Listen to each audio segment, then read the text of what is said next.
Chilliwack since 1933. We came here very, very early when I was 6.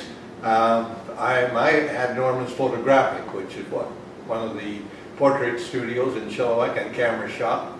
My family business was Fraser Valley Frosted Foods, and that was here, and now that's a big apartment complex out in what we used to call Chinatown or Glendale.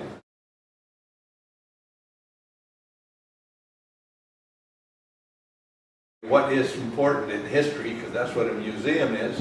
And I think the fact is that being in the photographic industry, I always felt that, you know, we told our customers, if you don't take the picture, you're never going to have it. You can, 20 years from now, that picture isn't there.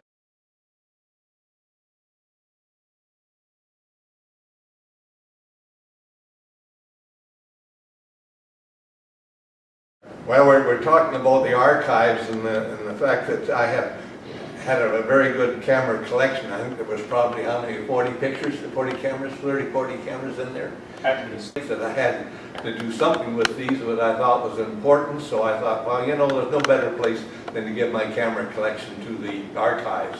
So that's how this camera, which is one of the first cameras I owned when I became a professional photographer. I bought this from Trek Photographic in Vancouver for $325. Oof. Today, I don't know what it would cost you if you wanted to buy one, but that was I thought that was just the end of the world thing.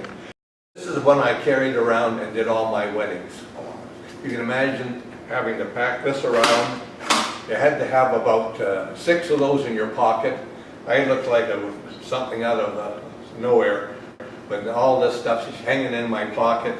You had to try and look professional because you always wore a suit and tie and coat. So you had to have these in your beautiful suit. And there was about 4 or 5, and you had to change them when you put them in there, and then you change your film this way.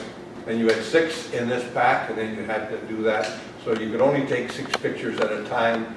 And if the ride was coming down the aisle and you turned around and you found that you had taken your 6, now you had to try and very quickly take this out, put it in your pocket, grab a new one, put it back in, and still catch the bride coming down the aisle. There was times it was a little tense on that type of thing.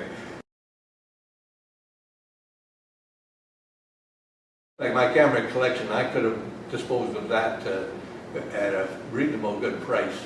To other people wanted it and were very disappointed when they know I gave the museum. But there, I don't know where it ends then. Here I know where it ends. I know where it's going to be. I know it's going to be 50 years from now. It's going to be in the archives. It's not going to be thrown into a bin somewhere. And some of these cameras that I donated were 1913 were they, and things like this, somewhere in that vicinity.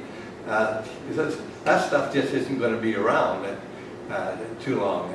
So we have to look after it and get it in places where it's going to stay. So a nice museum where we display these things, and if we had double the museum size, we could then have a couple displays going of that nature at the time. So it's twice the interest and get more people to come down and see it.